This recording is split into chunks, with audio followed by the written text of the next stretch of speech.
Nifty PSU bank index chart ನೋಡಿದ್ರೆ PSU ಬ್ಯಾಂಕ್ಗಳ index ಸ್ಪಷ್ಟವಾಗಿ ಬ್ರೇಕ್ಔಟ್ ಆಗ್ತಾ ಇರೋದು ಕಾಣಿಸುತ್ತೆ. ಇದು ಕೇವಲ ಒಂದು ಟೆಕ್ನಿಕಲ್ ಬ್ರೇಕ್ಔಟ್ ಮಾತ್ರ ಅಲ್ಲ, ಅದರ ಹಿಂದೆ ಒಂದು ಸ್ಟ್ರಾಂಗ್ ಫಂಡಮೆಂಟಲ್ ಸ್ಟೋರಿ ಕೂಡ ಇದೆ.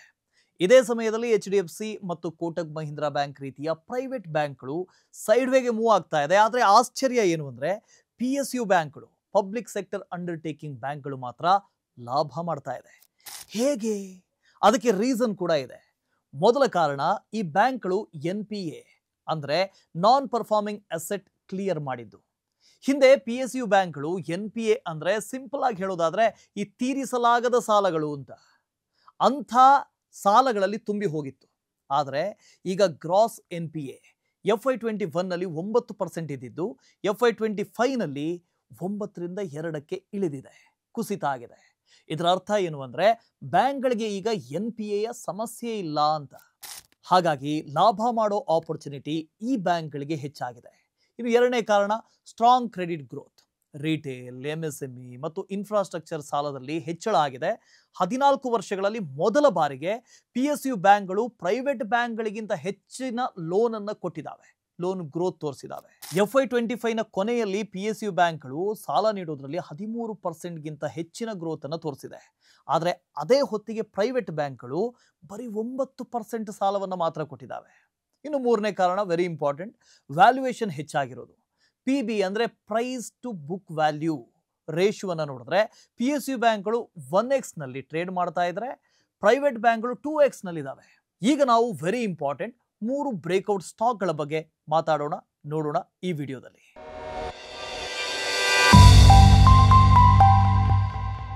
ನಮ್ಮ ಮೊದಲ ಸ್ಟಾಕ್ ಬಂದು ಕೆನರಾ ಬ್ಯಾಂಕ್. ಕೆನರಾ ಬ್ಯಾಂಕ್ ಒಂದು ಹಳೆಯ PSU ಬ್ಯಾಂಕ್. ಇದು 1906ರಿಂದ ಕಾರ್ಯನಿರ್ವಹಿಸ್ತಾ ಇದೆ. Q1 FY26 ಅಂದ್ರೆ ಈಗ ಈ ಹೊತ್ತಿಗೆ ಇದು 9800ಕ್ಕೂ ಹೆಚ್ಚು ಬ್ರಾಂಚ್ಗಳು ಮತ್ತು 7900ಕ್ಕೂ ಹೆಚ್ಚಿನ ATMಗಳನ್ನು ಹೊಂದಿದೆ. ಈ ಬ್ಯಾಂಕ್ ಕೇವಲ ಭಾರತ ಮಾತ್ರ ಅಲ್ಲ, ಲಂಡನ್, ನ್ಯೂಯಾರ್ಕ್, ದುಬೈ ಮತ್ತು ಗಿಫ್ಟ್ ಸಿಟಿ ಗುಜರಾತ್ನಲ್ಲಿ 4 ಅಂತಾರಾಷ್ಟ್ರೀಯ ಶಾಖೆಗಳನ್ನು, ಇಂಟರ್ನ್ಯಾಷನಲ್ ಬ್ರಾಂಚ್ ಅನ್ನು ಹೊಂದಿದೆ. ಈ ಬ್ಯಾಂಕ್ ಹಲವಾರು ಕ್ಷೇತ್ರಗಳಿಗೆ ಲೆಂಡಿಂಗ್ ಅಂದ್ರೆ ಸಾಲವನ್ನು ಕೊಡುತ್ತೆ.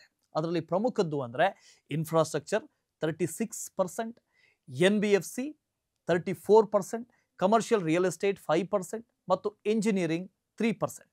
ಹೀಗೆ ಹಲವಾರು ಕ್ಷೇತ್ರಗಳಲ್ಲಿ ಸಾಲ ಕೊಡ್ತಾ ಇದೆ.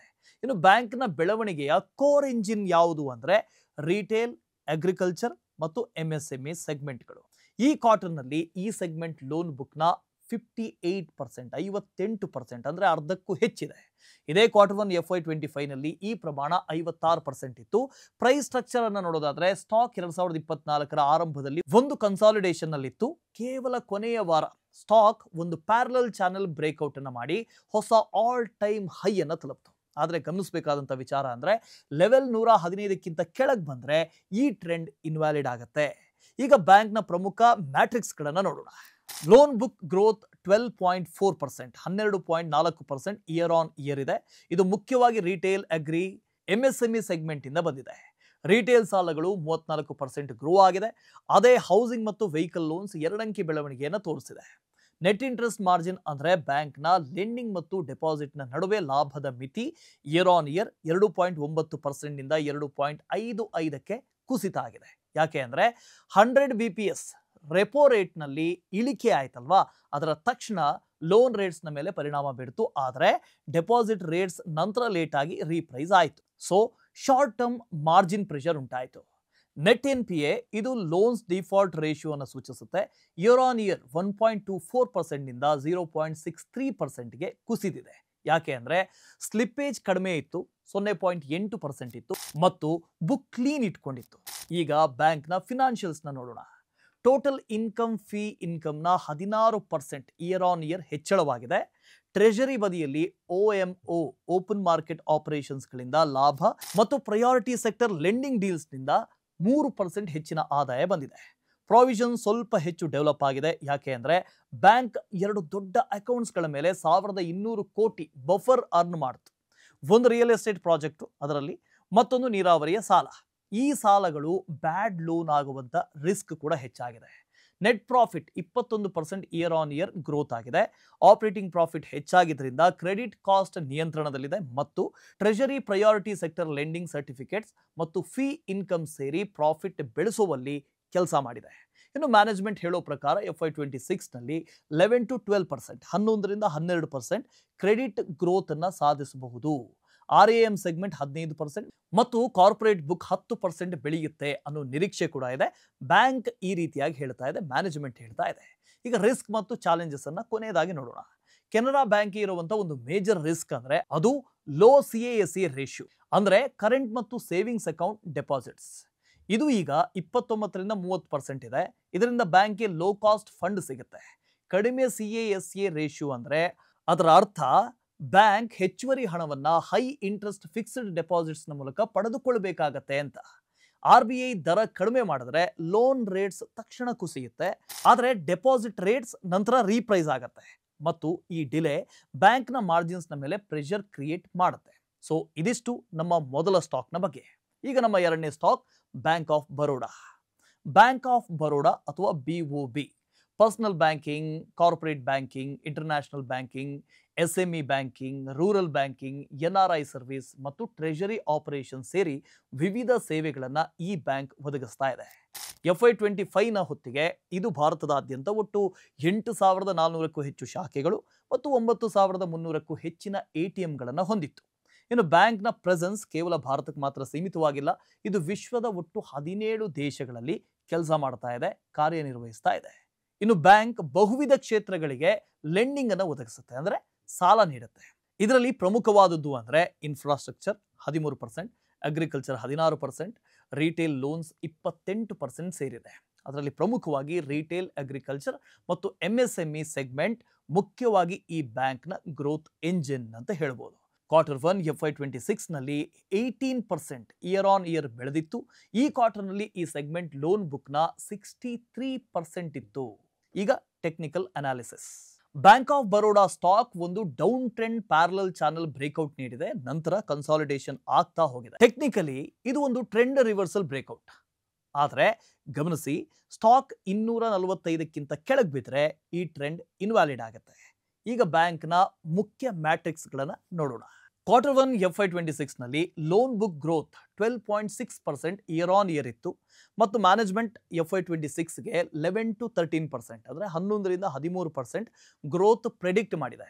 ನೆಟ್ ಇಂಟ್ರೆಸ್ಟ್ ಮಾರ್ಜಿನ್ NIM ಅಂತ ಕರಿತೀವಿ, Q1 FY26 ನಲ್ಲಿ 2.91% ಇದೆ. ಅದೇ Q1 FY25 ನಲ್ಲಿ 3.18%ಗೆ ಕುಸಿದಿದೆ. ಆದರೆ ಇಂಟರ್ನ್ಯಾಷನಲ್ ಬುಕ್ನ NIM 1.75% ಇದೆ. ಮಾರ್ಜಿನ್ ಕಡಿಮೆ ಯಾಕೆ ಅಂದರೆ ಬ್ಯಾಂಕ್ಗೆ ಕಡಿಮೆ ರೇಟ್ನಲ್ಲಿ ಒಳ್ಳೆ ಡೀಲ್ ಸಿಕ್ಕಿತ್ತು ಅಂತ.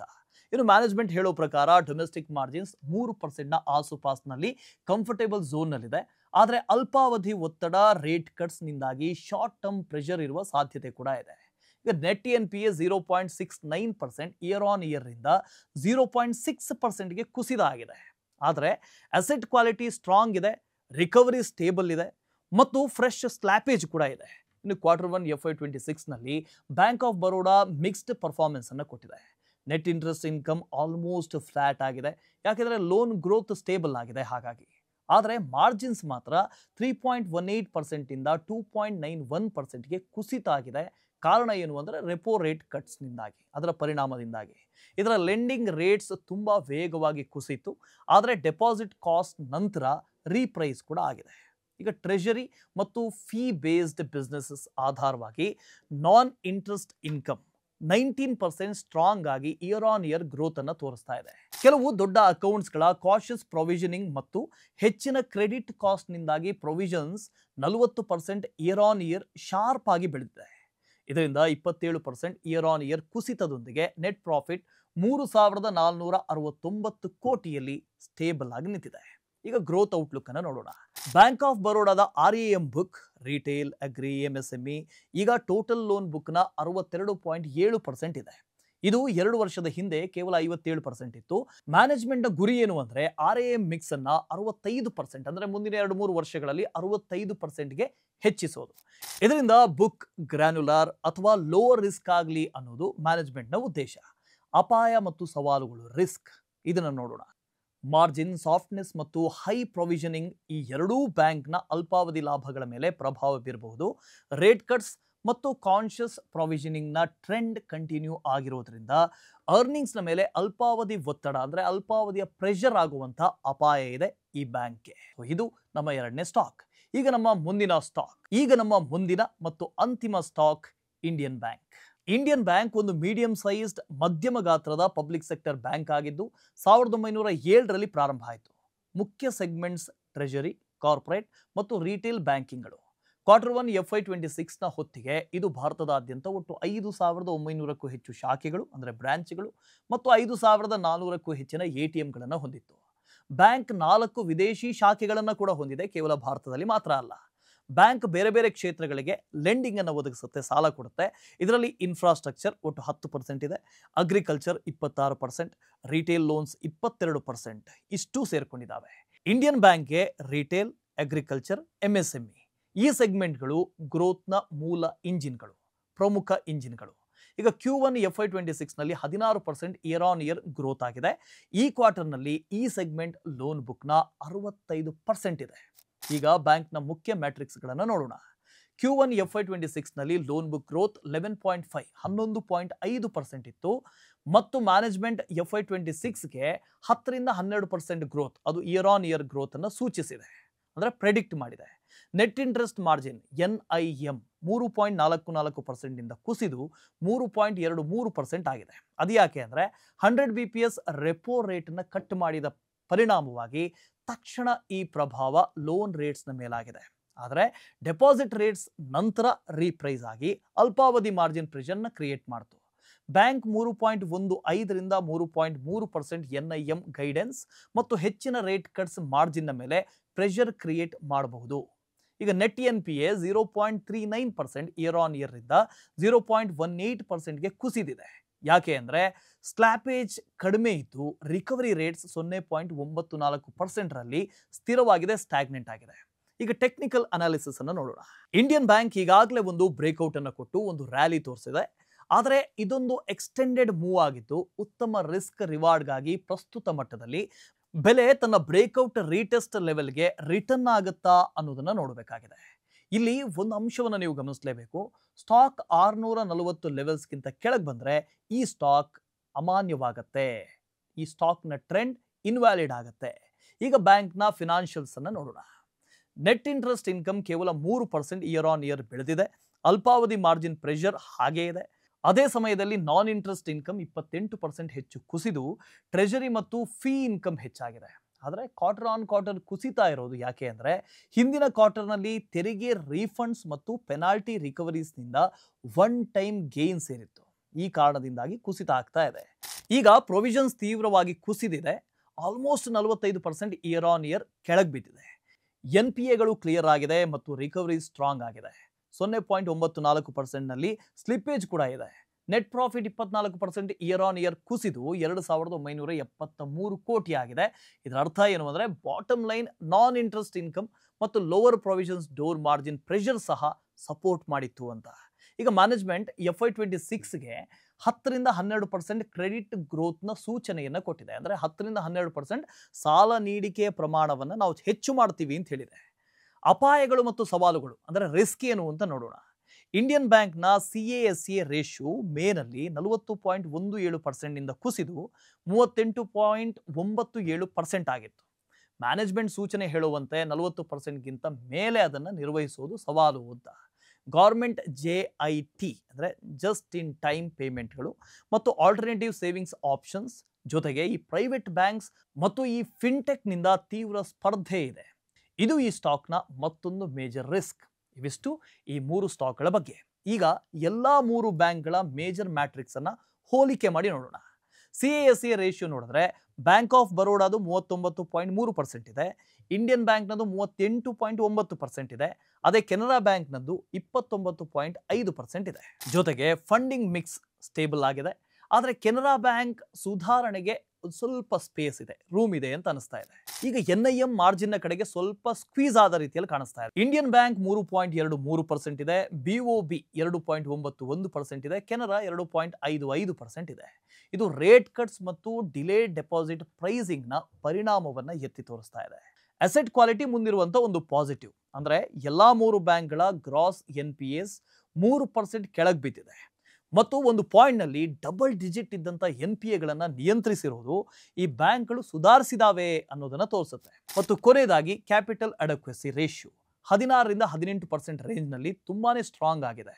ಇದರ ಅರ್ಥ ಏನು ಅಂದ್ರೆ ಗ್ರೋತ್ಗೆ ಕ್ಯಾಪಿಟಲ್ ಬಫರ್ ಬೆಂಬಲಿಸುವುದಕ್ಕೆ ರೆಡಿ ಇದೆ ಅಂತ. ಈಗ ಈ ವಿಡಿಯೋದ ಕೊನೆಯ ಭಾಗಕ್ಕೆ ಬಂದಿದ್ದೀವಿ. PSU ಬ್ಯಾಂಕ್ಸ್ ಈಗ ಕೇವಲ ಸುಧಾರಿಸಿದ್ದು ಮಾತ್ರ ಅಲ್ಲ, ಲಾಭದ ಹಳಿಗೆ ಮರಳಿದ್ದಾವೆ. ಕ್ಲೀನ್ ಬುಕ್ಸ್ ಇದೆ, ಸ್ಟೇಬಲ್ ಮಾರ್ಜಿನ್ಸ್ ಇದೆ ಮತ್ತು ರಿಟೇಲ್ ಲೆಡ್ ಎಕ್ಸ್ಪ್ಯಾನ್ಷನ್ ಈ ಬ್ಯಾಂಕ್ಗಳಿಗೆ ಒಂದು ಹೊಸ ವೇಗವನ್ನು ಕೊಟ್ಟಿದೆ, ಲಾಭದಾಯಕವನ್ನಾಗಿ ಮಾಡಿದೆ. ಕೆನರಾ ಬ್ಯಾಂಕ್, ಇಂಡಿಯನ್ ಬ್ಯಾಂಕ್ ಮತ್ತು ಬ್ಯಾಂಕ್ ಆಫ್ ಬರೋಡಾ ಈ 3 ಬ್ಯಾಂಕ್ಗಳು ತಮ್ಮ ಲೆಂಡಿಂಗ್ ಕ್ವಾಲಿಟಿ ಸುಧಾರಿಸಿದಾವೆ. ಈ ವಿಡಿಯೋ ಯಾವುದೇ ಸ್ಟಾಕ್ ಕೊಳ್ಳೋದಕ್ಕೆ ರೆಕಮೆಂಡೇಶನ್ ಅಂತೂ ಅಲ್ಲ, ಇದೊಂದು ಎಜುಕೇಟಿವ್ ವಿಡಿಯೋ ಮಾತ್ರ. ಸ್ಟಾಕ್ ಕೊಳ್ಳುವ ಮುಂಚೆ ನಿಮ್ಮ ರಿಸರ್ಚ್ ಅನ್ನ ನೀವು ಮಾಡೋದನ್ನ ಮರಿಬೇಡಿ. ಈ ವಿಡಿಯೋದಲ್ಲಿ ಇವಿಷ್ಟು. ವಿಡಿಯೋದಲ್ಲಿ ಏನಾದರೂ ಡೌಟ್ಸ್ ಇದ್ರೆ ಕಮೆಂಟ್ ಮಾಡಿ, ಇಷ್ಟ ಆದರೆ ಲೈಕ್ ಮಾಡಿ, ಚಾನಲ್ ಸಬ್ಸ್ಕ್ರೈಬ್ ಮಾಡೋದನ್ನ ಮರಿಬೇಡಿ. ಮುಂದಿನ ವಿಡಿಯೋದಲ್ಲಿ ಮತ್ತೆ ಸಿಗೋಣ. Keep investing, keep growing.